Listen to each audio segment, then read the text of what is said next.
Un día como hoy. Al principio era muy fácil entender el mundo y el universo que nos rodeaba. Bastaba mirar al cielo y la conclusión era obvia.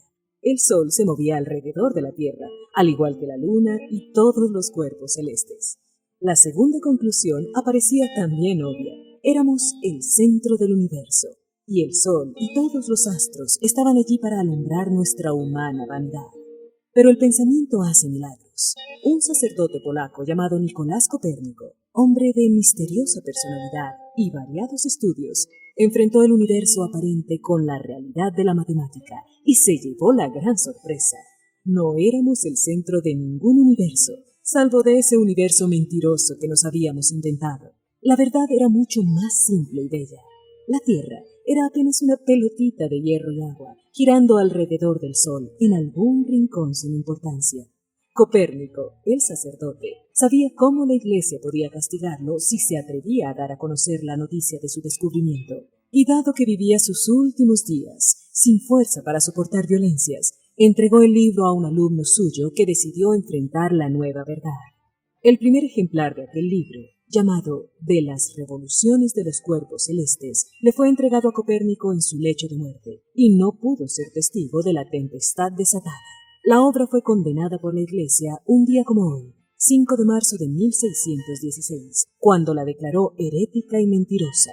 Pero los años y la inteligencia terminaron por darle la razón a Copérnico, que nos hizo el favor de hermanarnos humildemente con el resto del cosmos. Las principales noticias del día. Titulares. Caso Purga. Varios detenidos por investigación derivada de caso Metástasis. Presidente Noboa presenta agenda minera de Ecuador en Canadá. El riesgo país sigue a la baja por medidas y posible acuerdo con el Fondo Monetario Internacional. En el segmento de opinión, Presupuesto General del Estado 2024. En política internacional, España y Europa. Los editoriales serán de Santiago Basabe. Volvió la independencia judicial al Ecuador. Noticias del día. Caso Purga. Varios detenidos por investigación derivada del caso Metástasis. La Fiscalía y la Policía Nacional realizaron un operativo en Guayas la madrugada de este 4 de marzo de 2024 como parte de una investigación derivada del caso Metástasis. En ambos casos, la Fiscalía persigue el delito de presunta delincuencia organizada. El caso Purga se desprende de los hallazgos en Metástasis y da continuidad a la depuración que requiere el país en este momento, según explicó la fiscal general del Estado, Diana Salazar, en un video difundido por la red X. Dijo que con este caso se busca realizar una limpieza de las instituciones del Estado porque se cuenta con elementos de evidencia de la necesidad de sanear el sistema judicial. Tras el operativo se detuvo a un exasambleísta, a la expresidenta de la Corte de Justicia de Guayas, a varios jueces de la misma Corte y a personal administrativo de la dirección del Consejo de la Judicatura. La fiscal refirió que en casos como estos, la Fiscalía combate fuerzas criminales, políticas y judiciales que tratan de dejar los hechos en la impunidad. Tras el asesinato de Leandro Norero Tigua en el Centro de Rehabilitación Social de Cotopaxi, la Fiscalía investigó y obtuvo varias evidencias. Se hallaron dispositivos celulares con los que el ya fallecido habría montado su estrategia delictual para evadir a la justicia y con el apoyo de un grupo estructurado para estos fines, entre los que se cuentan jueces, fiscales, funcionarios del Consejo de la Judicatura y del SNAI, abogados en libre ejercicio, entre otros, informó el Ministerio Público. El presidente Noboa presenta la agenda minera de Ecuador en Canadá. El presidente de la República, Daniel Noboa, participó este 4 de marzo de 2024 en la convención de la Asociación de Prospectores y Desarrolladores de Canadá, PDAC por sus siglas en inglés, una feria que aglutina al sector minero a escala global. Es la primera vez que acude un primer mandatario ecuatoriano a este encuentro clave para atraer capitales en ese rubro. Noboa estuvo acompañado de la ministra de Energía y Minas, Andrea Arrobo, la canciller Gabriela Sommerfeld, la ministra de la Producción, Sonsoles García, entre otros funcionarios. Noboa viajó con la promesa de dar mayor seguridad jurídica a las empresas a través de la pregunta 3 del referendo que se permita al país celebrar instrumentos internacionales como acuerdos que prevean el arbitraje internacional como método de solución para las controversias de inversión contractuales y comerciales. En el denominado Ecuador Day, la ministra de Energía y Minas señaló que en términos de exportaciones, la minería representó el cuarto ingreso nacional. En 2023 las exportaciones fueron de 3.700 millones de dólares, superando el 116% de su objetivo planteado a inicios de ese mismo año. Asimismo, la titular de la cartera de Estado habló de la reapertura del catastro minero para atraer inversiones en exploración de nuevos yacimientos de minerales. Mientras tanto, en Quito, grupos sociales y ambientalistas protestaron este 4 de marzo en las inmediaciones de la Embajada de Canadá en oposición a una eventual intención de avanzar en la frontera minera. El riesgo país sigue a la baja por medidas y posible acuerdo con el Fondo Monetario Internacional. En enero de 2023 el riesgo país llegó a los 2.055 puntos, pero con corte al 3 de marzo de 2024 el riesgo país había bajado hasta los 1.341 puntos. En otras palabras, se ha producido una caída de 714 puntos en un poco más de 2 meses. Las razones de fondo pasan, en primer lugar, por la aprobación de las leyes económicas urgentes del presidente Daniel Noboa, sobre todo la relacionada con la subida del IVA al 15% desde el próximo 1 de abril. Además, desde los mercados internacionales se valoran los resultados obtenidos sobre la reducción de los índices de violencia en el país. El último empujón para reducir este riesgo país lo dio la declaración de Noboa durante el encuentro con inversionistas de Wall Street en medio de su gira por los Estados Unidos y Canadá. En ese encuentro el presidente ecuatoriano dijo que existe una alta probabilidad de concretar un nuevo acuerdo con el Fondo Monetario Internacional en 2 meses.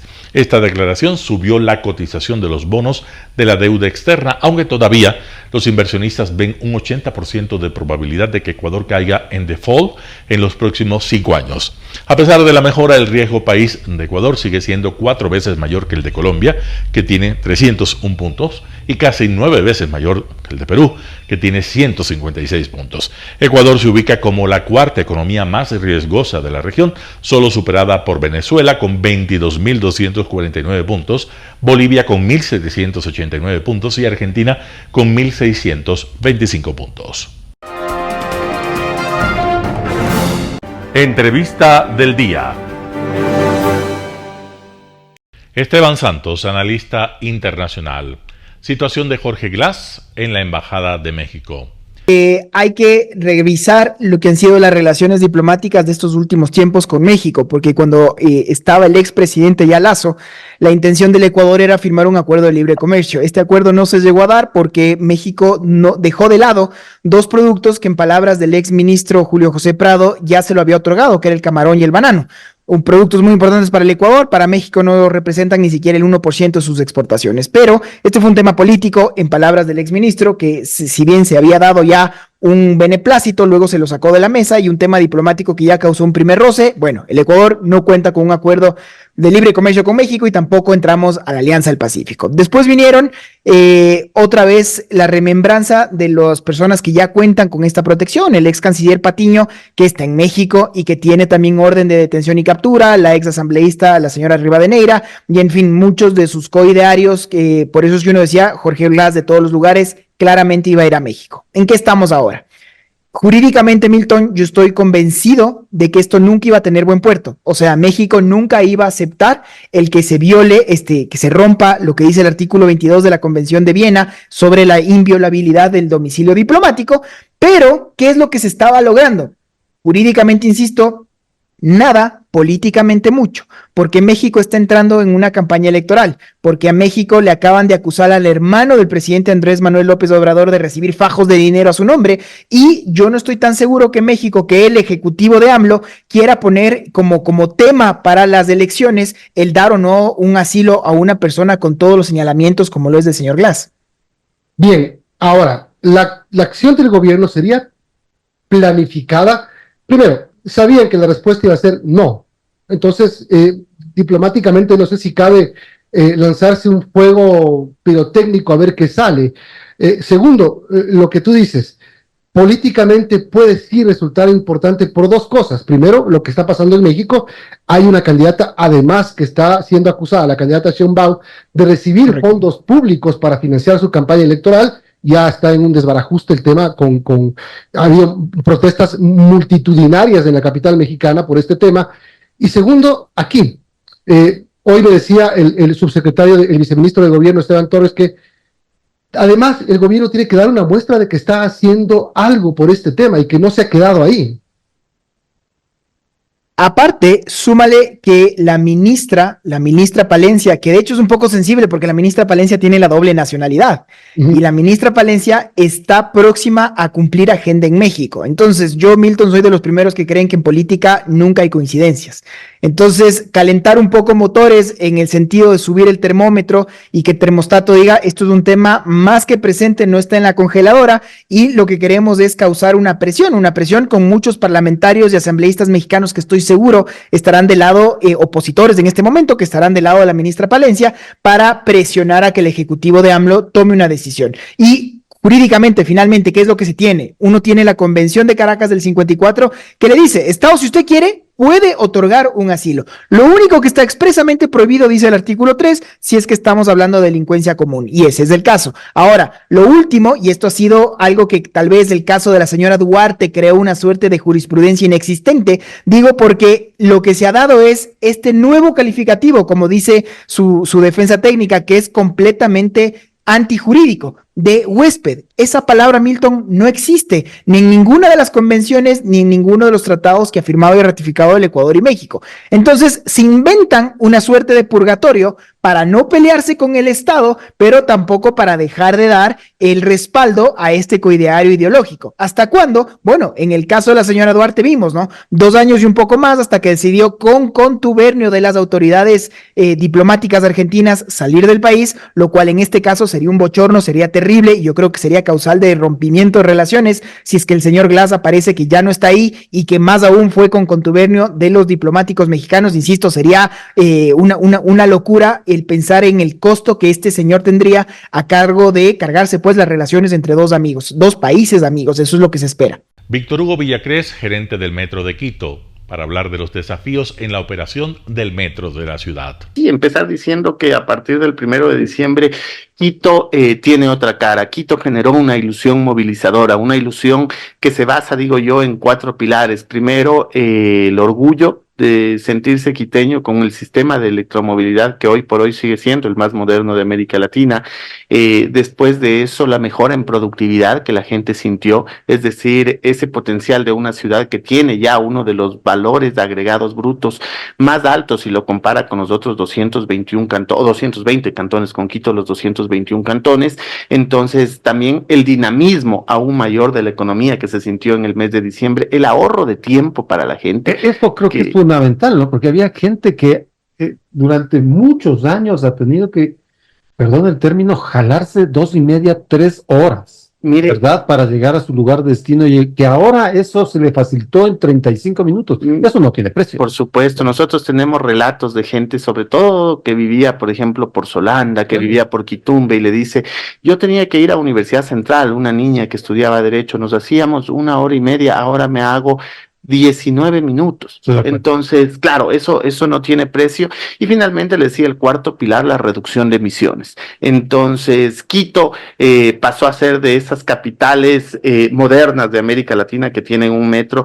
Y después sí, lo que usted decía, ha sido un inicio auspicioso, un inicio muy importante para nosotros, que de algún modo tuvo un corto freno por lo que ocurrió en esa semana entre el 12 más o menos, o digamos un poquito antes, ¿no? Entre el 8 de enero, para ser exactos, y el 12 de enero. Esa es una semana complicada para el país por lo que ocurría en términos de seguridad, y lo mismo lo sintió Metro. Metro empieza a ser un termómetro de lo que ocurre en la economía quiteña, de lo que ocurre en la economía ecuatoriana, de esos frenos que puede haber. ¿Por qué? Porque finalmente el metro en sí no es un objetivo, es un medio de transporte sostenible y es un medio que le permite alcanzar objetivos como ciudad.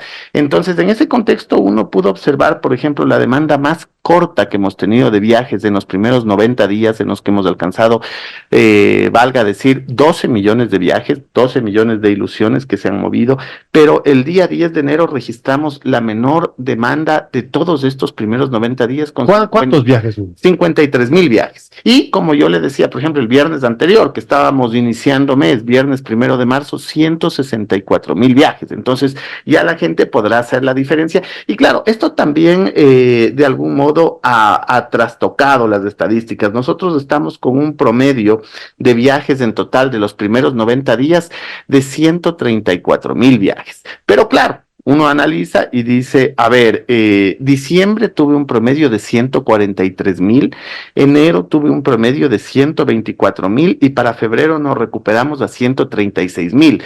Si usted me puede pregunta, establecer una tendencia o una proyección. Exactamente, eso es lo que yo le iba a decir. Si usted me pregunta una proyección, yo diría que estaremos entre 135 y 140,000 viajes. Esto es poco mucho. Bueno, los estudios de Metro Madrid que se hicieron para la construcción daban cuenta de que Metro empezará de manera exitosa si cumple 120,000 viajes diarios. Y los estudios de Cali Mayor, que son estos estudios de todo el plan maestro de movilidad, daban cuenta de que Metro debería empezar con 130,000 viajes diarios. Bueno, superamos las dos proyecciones, no son ni 120 ni 130, estamos entre 135 y 140. Ahora, el objetivo nuestro es paulatinamente llegar a aquellos 370,000 seguramente viajes diarios, que podremos hacerlo eliminando ciertas restricciones en el tránsito en superficie, pero también cobijando de algunos otros elementos a este sistema que encuentra varias oportunidades de mejora, justamente en el poder transitar diariamente y saber qué es lo que demanda la ciudadanía y qué es lo que nosotros tenemos que ajustar y corregir. En el programa Imparto Informativo tuvimos la presencia de Marcelo Fernández de Córdoba, ex vicecanciller de la República, que habló también de la prisión para Jorge Glass. Esto que es una presión, porque a México no le queda más que decir, bueno, el señor no es perseguido político, autorizan. Si el señor dice, o también puede decir, no, a ver, señores, ahorita les doy el asilo al señor Glass. Sí, y podría, no podría ser eso, pero ahí tiene el gobierno ecuatoriano tiene una salida: no conceder el salvoconducto. En la carta de hoy, la Cancillería le recuerda a la embajada que el 29 de enero le dijo que para Ecuador no sería lícita la concesión de asilo a Glass en virtud del artículo 3 de la Convención de Asilo de 1954. ¿A qué se refiere?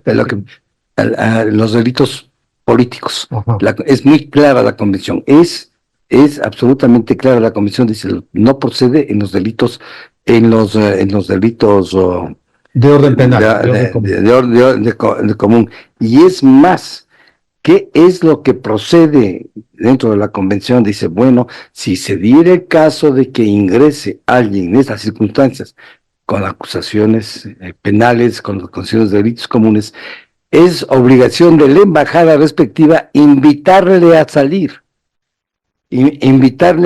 Claro, si el otro se niega a salir, la siguiente etapa es decir, entren y sáquenlo, lo que pasó con señora Sánchez. Claro. Lo que sucede ahora es que el señor Glass, según algunos observadores, tiene más posibilidades de tener el asilo por los antecedentes que rodean al gobierno, especialmente de López Obrador, ¿no? Ahí en México están muchos dirigentes del correísmo, varios periodistas mexicanos, quienes hemos conversado, dicen que esta es la zona habitual de trabajo del expresidente Rafael Correa, que tiene problemas legales también en el Ecuador. Bueno, es exactamente lo que usted dice, ¿no? Pero en ese caso, obviamente, las relaciones entre México y Ecuador van a deteriorarse. Yo quiero recordarles qué es lo que procede en estos casos. Primero viene una protesta, una nota de protesta, que es lo más suave. Si se concede el asilo. Si se concede el asilo, una nota de protesta.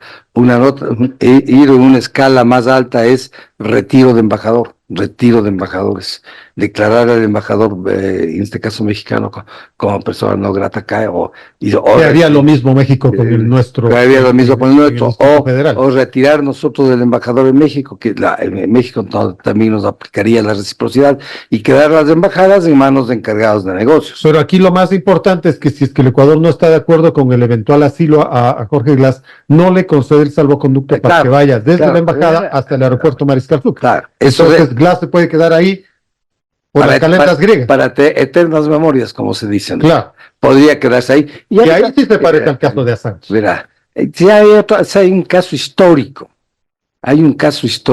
Haya de la Torre, por supuesto, en la embajada de Colombia en Lima. Se quedó 4 años. 4 años. Y hay otro caso todavía más largo. Assange se quedó como 6 años. No, y hay uno que es más largo, que nadie le menciona, el Carnal Vicenti. Carnal Vicenti, me parece que fue en Hungría o Checoslovaquia, ¿no? ¿Cuánto tiempo? Como 11 años. Y al final las autoridades soviéticas permitieron la salida porque vieron que iba a morir dentro de la embajada. Y entonces permitieron la salida. O sea, por razones humanitarias. Por razones de no tener la vergüenza de que se les muera dentro de un recinto diplomático un asilado de esa categoría, porque era un cardenal, ¿no? Que obviamente era un ataque a la Iglesia Católica. Entonces permitieron salir, y si mal no recuerdo, en el viaje hacia el Vaticano falleció el cardenal, en camino hacia el Vaticano. Si mal no recuerdo esta parte, no me acuerdo muy bien, pero el caso de Carnal Vicente es un caso de realmente el asilado de una embajada, ¿no? El no darle un salvoconducto es el caso más largo que se tiene conocimiento en los tiempos modernos, por decirlo. Pero aún así las relaciones entre México y el Ecuador no son de las mejores, ¿no? Fíjese que el año pasado los mexicanos se negaron a firmar el acuerdo de libre comercio con el Ecuador. Claro, no son las mejores de este momento, y con esto se debilitarían aún más, de producirse eso, de producirse simplemente que México rectifique y diga, bueno, muy bien, autorizamos que al señor Assange señora Glass sea detenido. Eso sería una muestra de seriedad por un lado y de buena voluntad por otro. Un panorama de noticias para su estatura intelectual.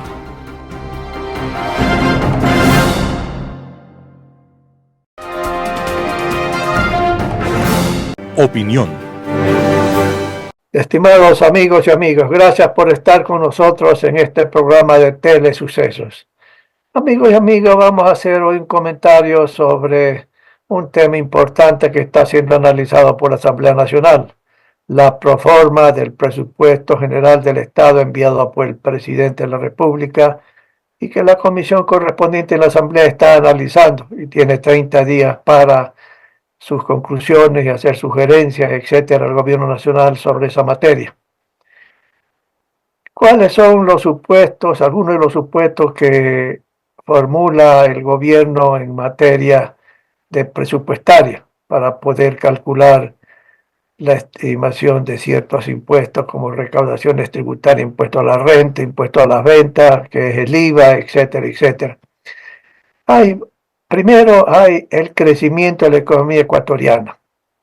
Se estima que en términos reales de inflación este año el PIB estará creciendo al 0,8%, menos del 1%. Y eso implica que en promedio el estándar de vida de los ecuatorianos se reducirá en promedio este año, porque la población crece a más del 1% anual. El segundo punto es la inflación. La inflación será pues del 2,2% según estimaciones de algunas personas del gobierno. Luego el tema que tiene que ver con petróleo. El petróleo tiene un precio más o menos de $1.50, casi $2 mayor al precio referencial del año pasado, es decir, unos $68 por barril aproximadamente.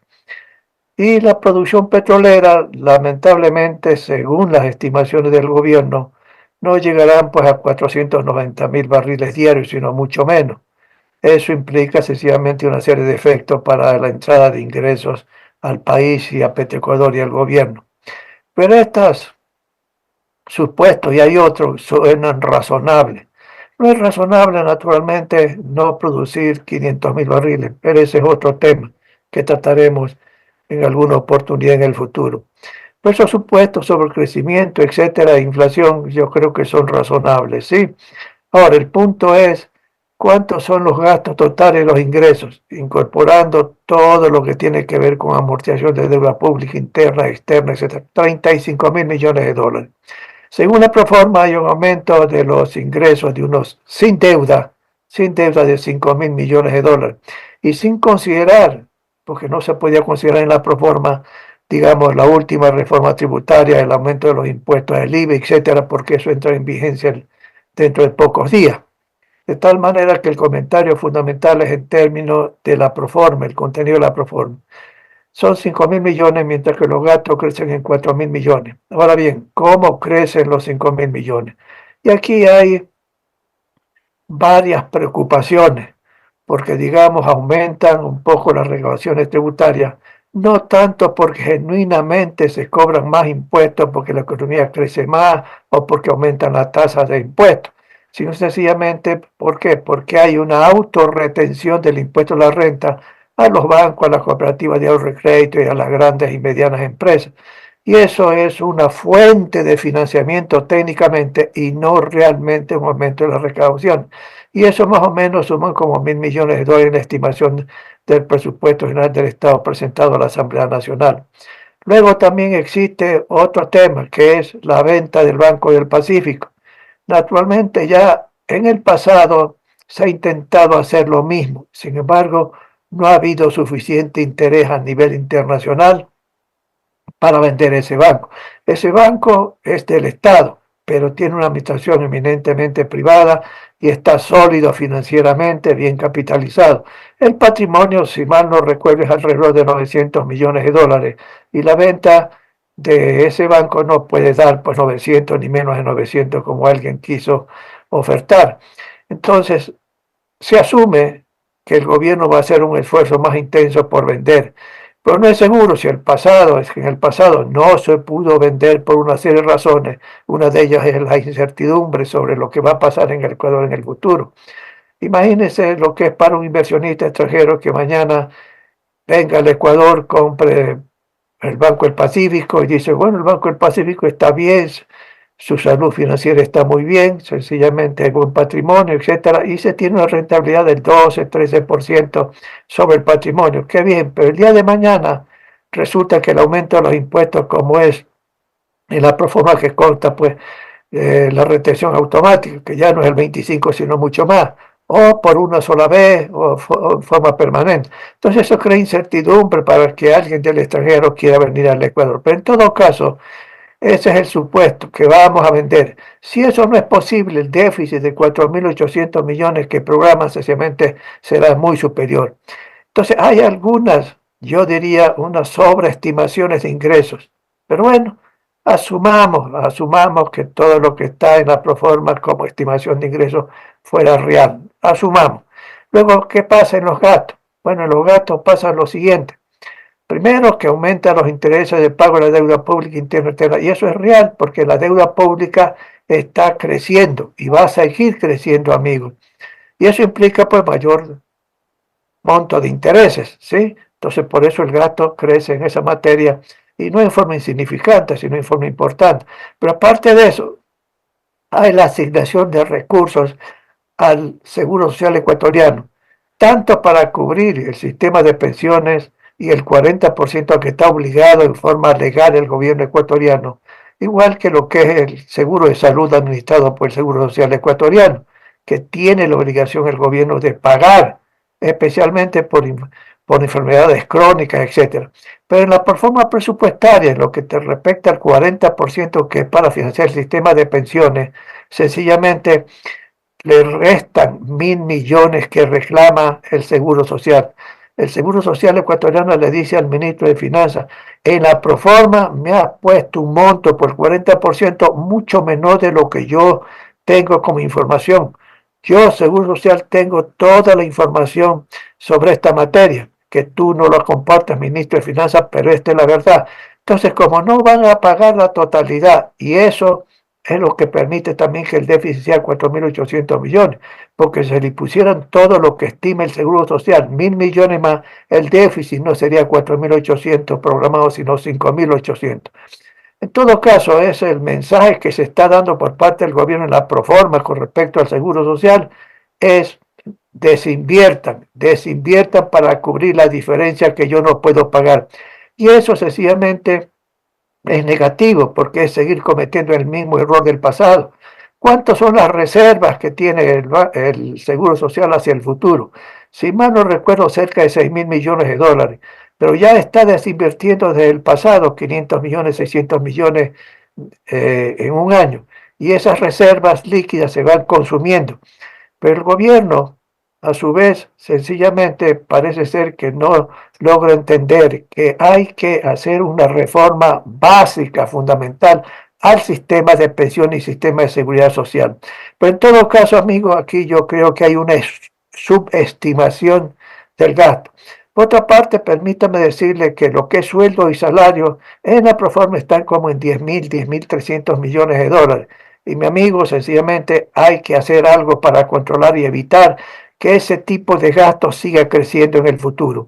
Amigos y amigos, hay novedades, hay cierta sobreestimación de ingresos y una subestimación de gastos, que es lo que hace que en el papel las proformas presupuestarias tengan un déficit de apenas 4.800 millones.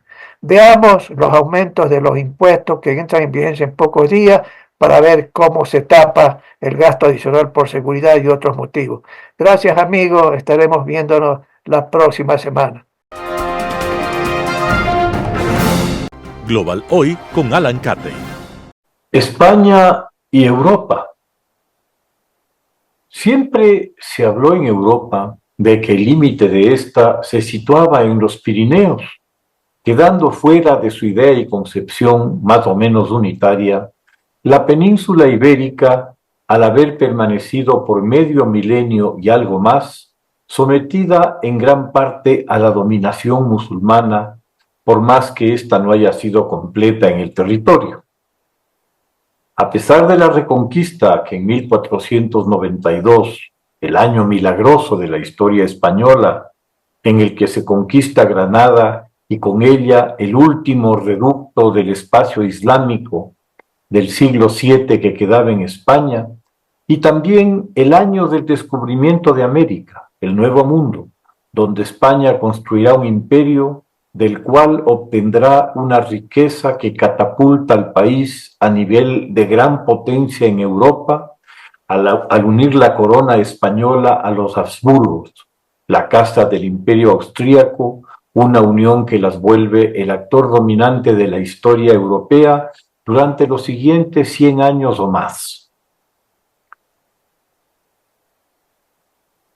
Aparte de la prolongada pugna religioso-ideológica que enfrentará el catolicismo con el protestantismo en todas sus variantes, se manifestará también en el campo de lo que hoy llamamos propaganda.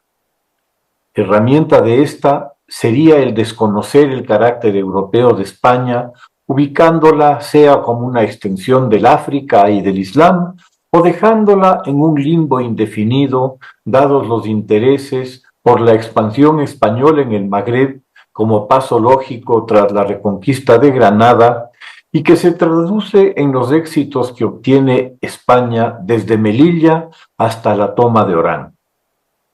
Que el escenario africano pasara a un plano secundario ante las campañas en Italia que le proporcionan al creciente imperio español Nápoles y Sicilia por un lado, y la victoria sobre aztecas e incas con la revelación de las ingentes riquezas que el Nuevo Mundo podía ofrecer por otro.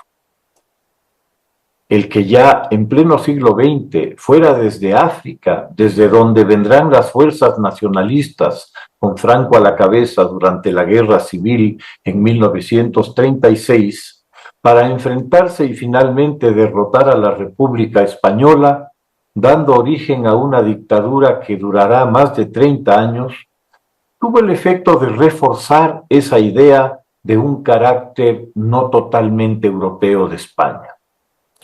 La transición democrática lograría en gran medida disipar esa negativa percepción al haberse inscrito los nuevos partidos políticos españoles en las tendencias generales de los modernos partidos europeos, la socialdemocracia por un lado y la democracia cristiana por otro, representantes de un sentido de equilibrio y de moderación, alejados de los lamentables extremismos que marcaran la historia de la Europa anterior a la Segunda Guerra Mundial. Con el ingreso de España a la Unión Europea, aceptando unos criterios y disposiciones generales respecto de principios democráticos comunes y una unidad de legislación sobre diversos temas que es obligatoria para todos los miembros, esa tal vez dicha pero presente y hasta persistente idea de una España lejana de los principios y naturaleza de un falso imaginario que la ubicaba en otro plano, fue diluyéndose en el tiempo ante el compromiso que todos los gobiernos post-dictadura asumieran para con sus actuaciones desvirtuar aquella extensión de una leyenda negra que flaco favor hacía a la verdad histórica. Todos los gobiernos hasta llegar al actual. El que, ante el fantasma del hubris, ese griego anhelo que acomete al gobernante y lo vuelve un obsesivo del poder, alguien a quien, como le sucede al mago del Señor de los Anillos, sucumbe ante ese demonio interior. Pedro Sánchez es, sin duda, un inteligente y muy hábil animal político. Lo ha demostrado así a lo largo de su vida, ya antes de alcanzar su cargo como presidente del gobierno de España y, naturalmente, en su ejercicio. Para gobernar, no ha dudado en pactar y hasta un cierto punto ponerse en manos de partidos cuyas posiciones e intereses están alejados de los imperativos de la supervivencia de la unidad del país dentro de las diversidades regionales reconocidas y garantizadas en la Constitución española por una parte y por otra en otros cuyo compromiso democrático es muy dudoso al alinearse como lo han hecho, repetida y públicamente con posturas tan repudiables como los fundamentalismos musulmanes del Estado Islámico o con la teocracia iraní, abiertamente contrarias y hostiles al concepto democrático europeo. Sánchez ha jugado con esos actores dentro de su gobierno, con ministerios que se les ha entregado casi como feudos cerrados para que los gestionen muy a su manera, bajo un manto de una lealtad comprendida por las partes muy flexiblemente, es decir, hasta que les convenga. Sánchez no dudó un momento en soltar lastre cuando se hizo evidente que el Podemos de Iglesias se desinflaba ante la fractura interna. Se entendió con la fracción vencedora, la de Yolanda Díaz, como imagen de una izquierda menos extrema, pero que no excluye tampoco, en caso necesario, hacer guiños y concesiones a Podemos. El problema más grave para Sánchez han sido sus lealtades internas y su incapacidad de detener a tiempo las equivocaciones y los abusos de sus funcionarios, tema que desde hace rato le está pasando factura. El llamado caso Coldo le ha significado una situación vergonzosa al gobierno por un escándalo de corrupción al más alto nivel, involucrando, por omisión al menos, al exministro Ábalos, que ha sido expulsado del PSOE al negarse a dejar su curul, y a la presidenta del Congreso, Francina Armengol, por su implicación en el caso en Baleares, cuya dimisión ha pedido el Partido Popular. El chanchullo, que acá en el país nos trae tristes memorias, se produce en la pandemia mientras miles de personas estaban al filo de la muerte con la adquisición de mascarillas defectuosas que fueron rechazadas por tal condición en administraciones regionales de España. Hoy, el foco de la Unión Europea se centra de nuevo en el posible uso de fondos europeos asignados a los estados y en este caso a España, para alimentar la corrupción. Pero ya antes, cuando Ábalos, el hombre de confianza de Sánchez, fungía como ministro de Transporte, fue causa de un muy mal rato para España al violar una disposición de la Unión Europea prohibiendo que funcionarios de la dictadura venezolana aterrizaran en suelo comunitario. Por alguna razón que nunca fue debidamente explicada, Ábalos recibió a Delcy Rodríguez, la canciller venezolana, y en medio de un mar de explicaciones contradictorias ante el reclamo de la Unión Europea. Quedó sembrada la duda sobre la seriedad del gobierno, duda que, con las posturas de Podemos respecto de grupos terroristas islámicos y con la negativa actual de España en participar en la fuerza conjunta para enfrentar la amenaza hutí en las rutas comerciales sobre el Mar Rojo y el Golfo Pérsico, ha ido aumentando. Que además el gobierno esté en manos de la buena voluntad de separatistas, con chantajes evidentes por amnistías a criminales de ETA o a sindicados por rebelión con muertos y heridos, como el caso de Puigdemont, que, dando esta ya por hecha, anuncia que el paso siguiente será la independencia. Debería recordar Sánchez el adagio popular aquel de que mal paga el diablo a sus devotos. Muchas gracias. Editorial. Volvió la independencia judicial al Ecuador.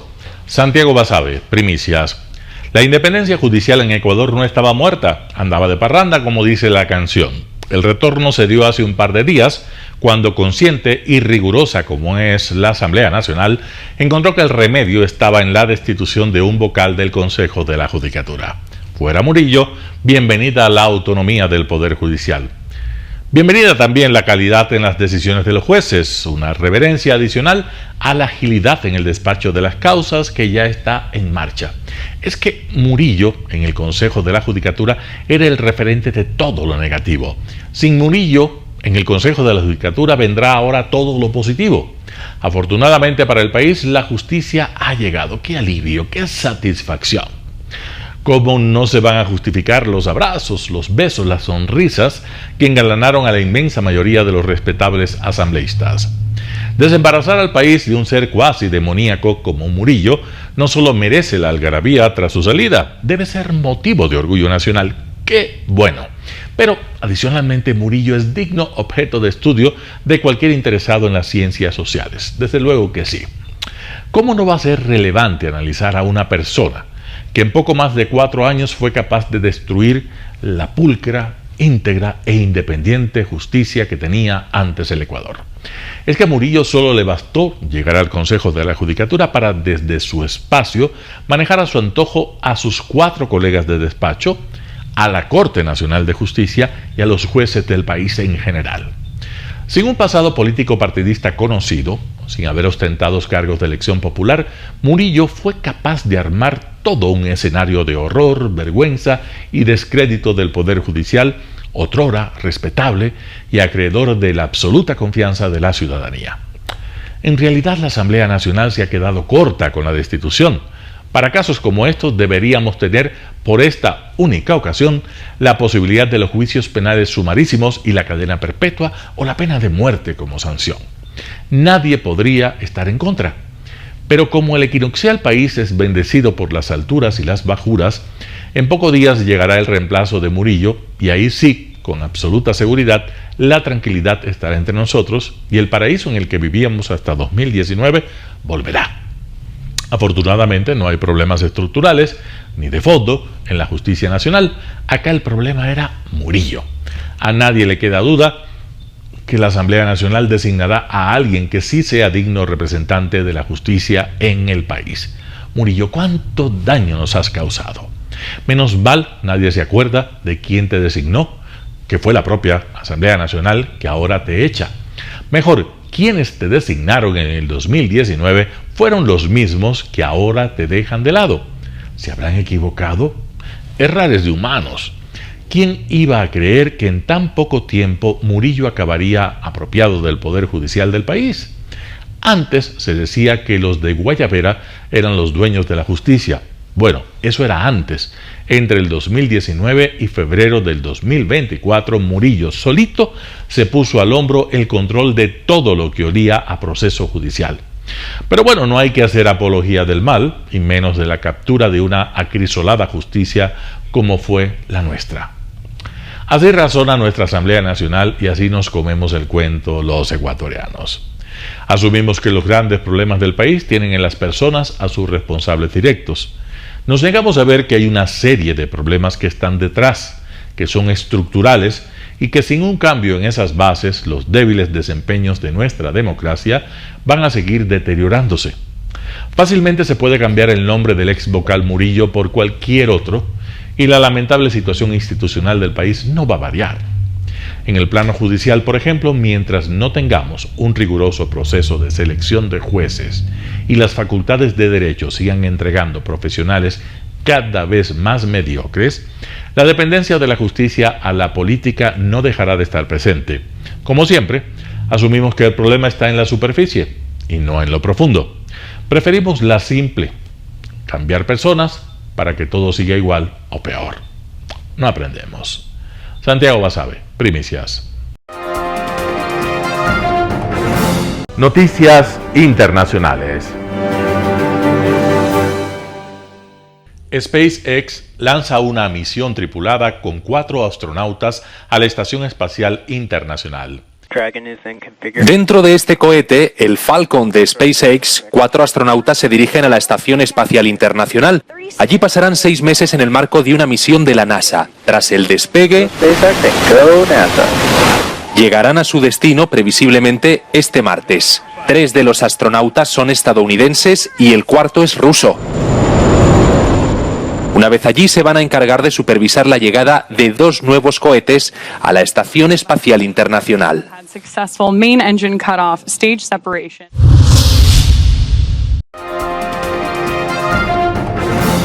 Nikki Haley logra su primera victoria al ganar las primarias republicanas del Distrito de Columbia.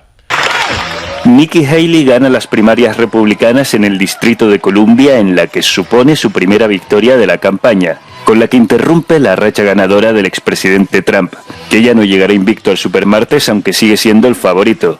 Haley ganó los 19 delegados en juego en esta última cita, pero es probable que Trump consiga varios cientos de delegados más en las primarias del supermartes de esta semana. El Distrito de Columbia, que acoge a la capital estadounidense, es una de las jurisdicciones más demócratas del país.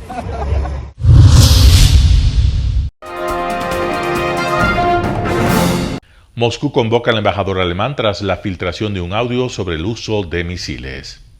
Moscú ha citado al embajador alemán en Moscú a la sede del Ministerio de Asuntos Exteriores después de la filtración de un audio en el que funcionarios alemanes discuten el apoyo a Ucrania y el uso de los misiles crucero de largo alcance contra las fuerzas rusas.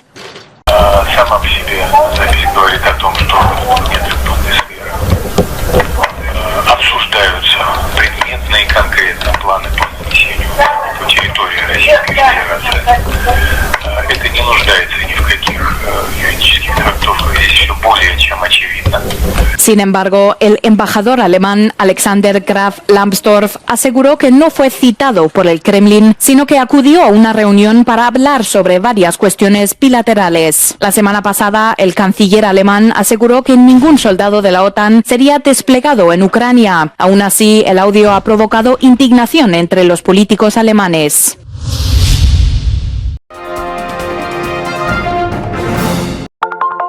Telesucesos, Canal 29 UHF de la ciudad de Quito.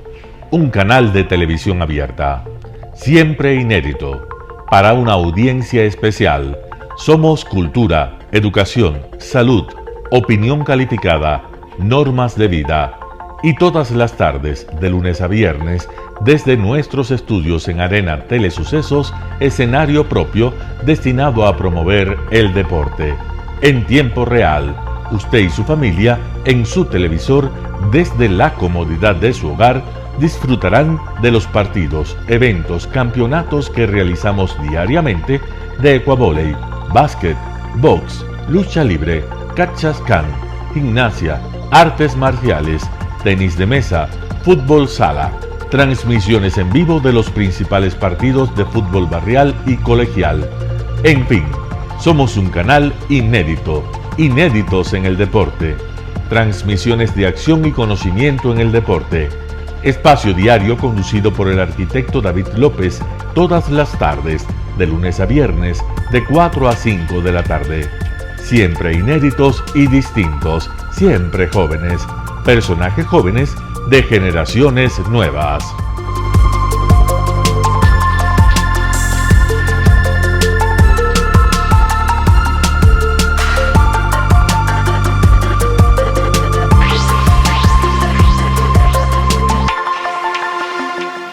El término arena dejó tiempo atrás de ser sinónimo de muerte.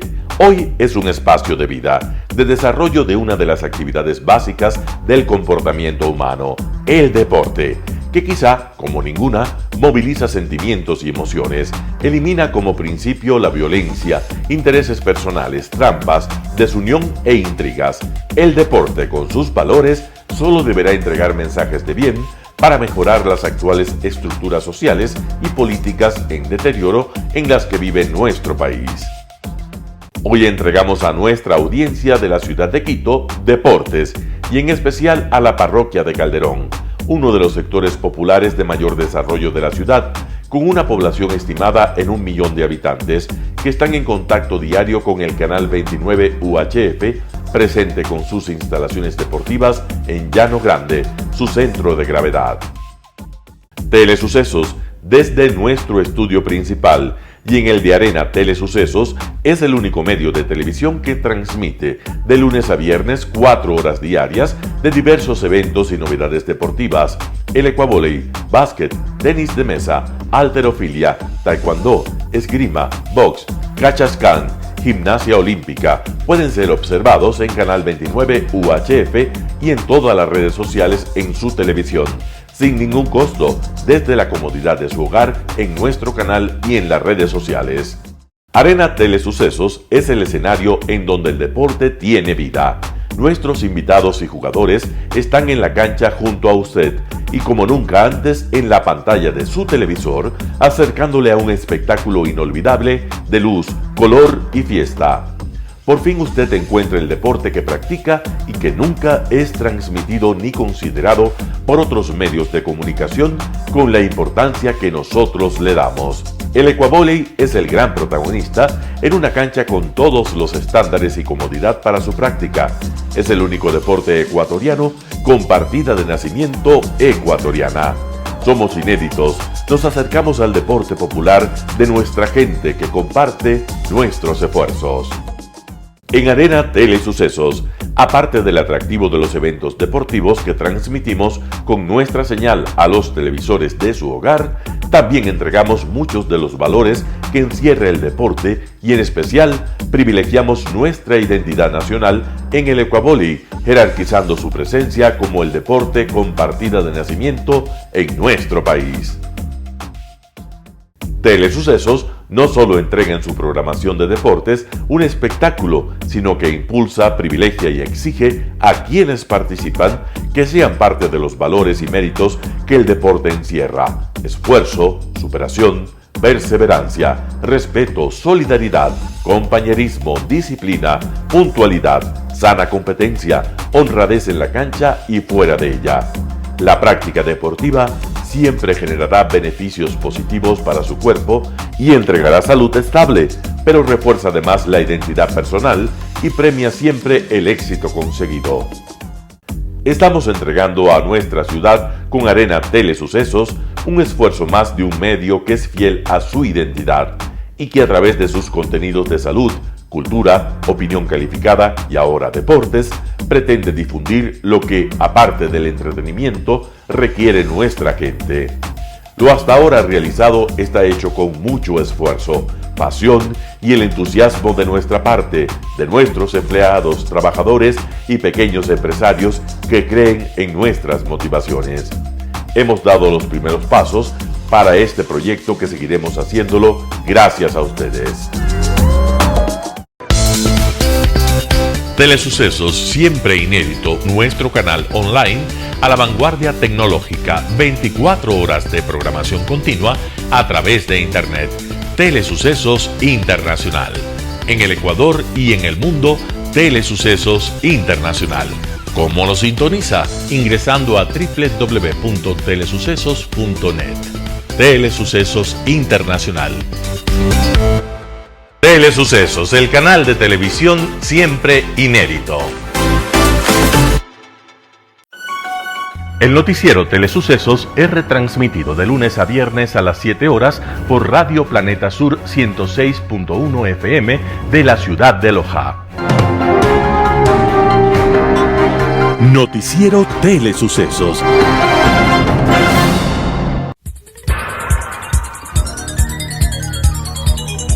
Las opiniones vertidas en este espacio por la producción y dirección del programa son de exclusiva responsabilidad de sus autores y de quienes intervienen en ellos.